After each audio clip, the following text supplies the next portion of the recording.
ચિત્ર ક્રમમાં ગોઠવો.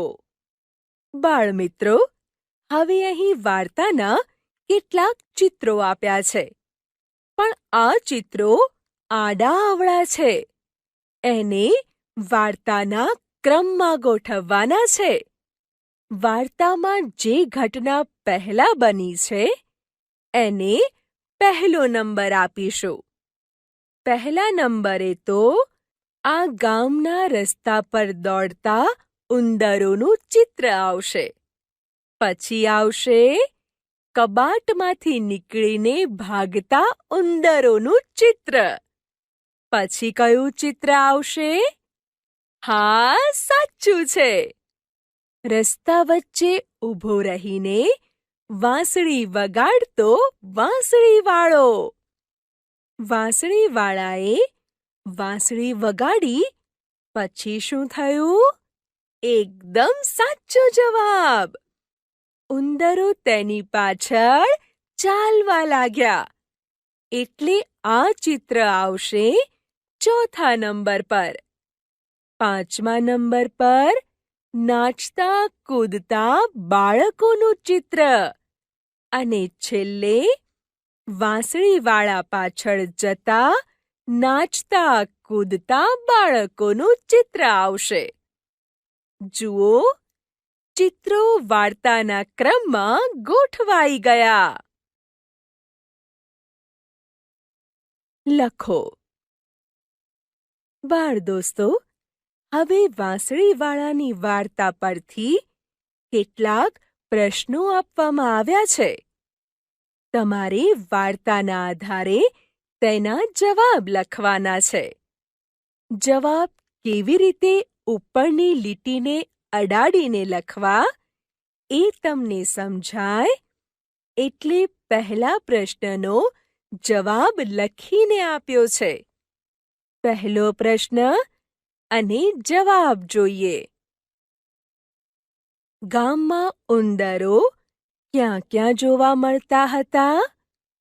તેનો જવાબ છે ઘરમાં, બાગમાં, પેટીમાં, કબાટમાં. બીજો પ્રશ્ન કોણ વાંચશે? ઉંદરોને લીધે કઈ કઈ મુશ્કેલી થતી હતી? હવે જવાબ કોણ આપશે? સુખે ખવાતું, પીવાતું, બેસાતું, ઊંઘાતું, ચલાતું કે ફરાતું નહીં? સાચો જવાબ. ચાલો આગળનો પ્રશ્ન જોઈએ. ઉંદરોને દૂર કરવા ગામ લોકોએ વાંસળીવાળાને શું કહ્યું? ગામ લોકોએ વાંસળીવાળાને આ મુજબ કહ્યું: ભાઈ, અમે ઉંદરોથી કંટાળી ગયા, હારી ગયા. તમે આનો ઉપાય કરો તો અમે તમને 1000 રૂપિયા દઈએ. ચોથો પ્રશ્ન છે: વાંસળીવાળો ઉંદરોને નદી તરફ કેમ લઈ ગયો? અને તેનો જવાબ: નદીના પાણીમાં ઉંદરોને ડૂબાડવા માટે વાંસળીવાળો ઉંદરોને નદી તરફ લઈ ગયો. પ્રશ્ન 5. ગામ લોકોએ પૈસા ન આપ્યા, તેથી વાંસળીવાળાએ શું કર્યું? કોણ જવાબ આપશે? વાંસળીવાળાએ ફરીથી વાંસળી વગાડી અને ગામના છોકરા તેની પાછળ જવા લાગ્યા. વાહ, સાચો જવાબ. ચાલો હવે છેલ્લો પ્રશ્ન.